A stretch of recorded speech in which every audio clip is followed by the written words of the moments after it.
కేతుగ్రస్త సంపూర్ణ చంద్రగ్రహణం మార్చి 3వ తారీఖు మంగళవారం రోజున మధ్యాహ్నం 3:19 నుండి సాయంత్రం 6:46 కేతుగ్రస్త చంద్రగ్రహణం మన భారతదేశంలో సంభవిస్తుంది.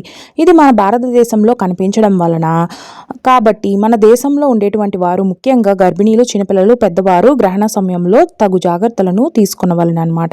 ముఖ్యంగా ఈ సమయంలో గర్భవతులు గ్రహణానికి గంట ముందు, గ్రహణం విడిచిన గంట తరువాత అనగా మంగళవారం మధ్యాహ్నం 2 గంటల నుంచి సాయంత్రం అనగా రాత్రి 8 గంటల వరకు చంద్రకిరణాలు అనగా గ్రహణ కిరణాలు రాకుండా ఉండేటువంటి గదిలో ఉండవలను.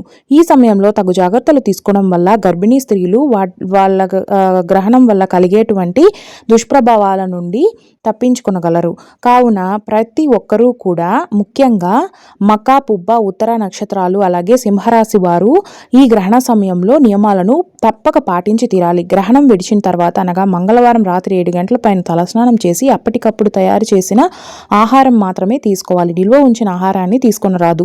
తెల్లవారిన తర్వాత అనగా బుధవారం ఉదయం గ్రహణ దోష పరిహార్థం కొన్ని దానాలను బ్రాహ్మణులకు ఇవ్వవలసి ఉంటుంది. అందులో ముఖ్యమైనవి బియ్యం 1.25 kg, ఉలవలు 1.25 kg, ఒక పాల ప్యాకెట్, వెండి చంద్రబింబము, వెండి సర్పబింబం 1, తెల్లటి వస్త్రం 1, బూడిద రంగు వస్త్రం 1, రాగి గ్లాస్ 1, ఆవు నెయ్యి 1/2 kg, 2 ఇస్తరాకులు.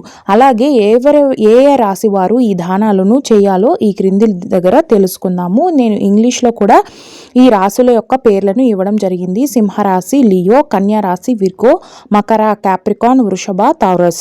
ఈ 4 రాశుల వారు ముఖ్యంగా ఈ 4 వస్తువులను బ్రాహ్మణులకు ఇచ్చినట్లయితే వాళ్ళలో గ్రహణం వల్ల కలిగేటువంటి దోషాలన్నీ తొలగిపోతాయి. రైస్ 1 kg, ఉలవలు 1 kg, నెయ్యి 200 గ్రాములు, ఆయిల్ 1/2 లీటరు. ఈ విధంగా దానం చేసుకోవడం ద్వారా గ్రహణం వల్ల కలిగేటువంటి దుష్ప్రభావాలను మనము తప్పించుకోగలం. ఈ వీడియో మీకు యూస్ఫుల్ అనిపిస్తే